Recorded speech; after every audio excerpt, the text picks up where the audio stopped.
All right, so I'm out here watching the sunset right now, and this, I guess, my experience today kind of inspired me to make this video because I got completely locked out of um, all of my Google accounts. It had me like put in a password. I was trying to change my Google password, and it had me put it in. It said we got to verify you over 6 hours. And then it started doing two-factor authentication, but it logged me out of everything, so I couldn't, and it wouldn't show up on my phone. So there was the code that they were sending, so they logged me out of everything. And so there's this part of me that wants to like freak out, like, oh no, is there like somebody trying to steal all my accounts, or like what's going on? Have I been hacked, or I don't know, just kind of making a lot of noise. And I just recognized this metaphor. One of the things that I remember distinctly, and something I've gotten over, is kind of like road rage. Like I just don't get road rage. So like when I'm driving around, if someone cuts me off, like I just brake, or whatever, and I might, be a little startled or in the moment. But after it, I'm not like, I don't know, I just don't get angry. Somehow I was able to overcome that one. But I've ridden with people in the car before where it's actually a really beautiful sunset. I don't know if you can really even see it very well with this camera.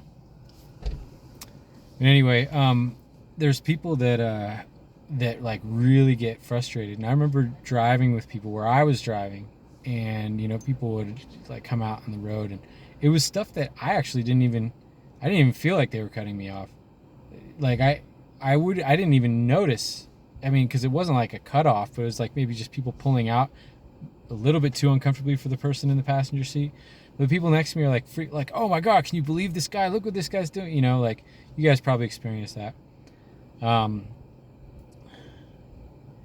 And I realized that it seems like almost any situation, so even the one I'm in right now, like there's someone that would respond to it the way that I respond to people with the driving situation, where it's like not even, oh, it's like whatever, it's all good, no big deal, not even a problem.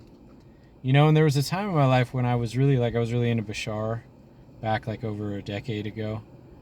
And so when I would enter into challenging situations, I was coming from the framework that if I responded positively, that would shift me to another dimension in which everything's positive, and that wasn't a negative situation. It's almost like if you get hung up on making it a negative situation with your vibration, then it's like the clay hardens and it becomes negative.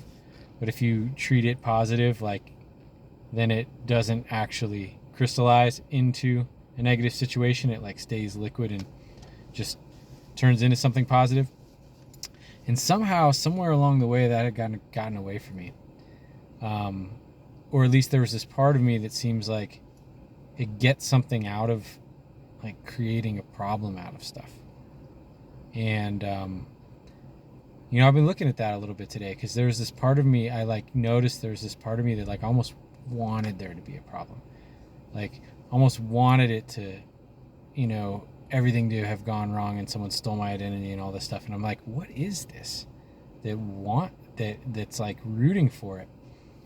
And I guess, without getting too psychoanalytical on myself, or maybe just a little bit, that I was talking in the last video about that part of me that just like wanted to burn everything down.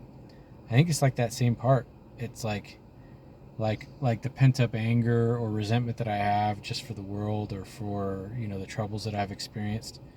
Like there's some aspect of it that is like the same part of a person that when they're angry would like break a vase that they liked or something, just like the want, it's the anger to destroy. And so sometimes when things happen, it almost seems as if that part is like kind of rooting for something bad to happen. So just take a note of that. It's pretty interesting. But kind of bringing back that game that I was playing. And there's a lot of valuable stuff that Bashar shared. You know, I don't resonate with all of it. But that I think was really valuable stuff is kind of just remembering it. Like, there's someone that will navigate through the situation the same way that I navigate when somebody cuts me off on the road. It's like there's not an emotional response to it. And it's just like chilling. Okay, well, then I'm going to go this direction. Instead of just making a bigger problem out of it than it needs to be. It's so obvious, so basic, you know, and cliche to a degree, but yeah, I'm definitely still guilty of it in different arenas. Especially if I get off into a trigger or trauma response. You know, somehow it feels when I'm in a trauma response sometimes like it's I don't know, like it's important that I make a big deal over something so that it's recognized that this is a big deal. Very strange. Anyway, wonder what you guys think about that, if you guys can relate. Much love.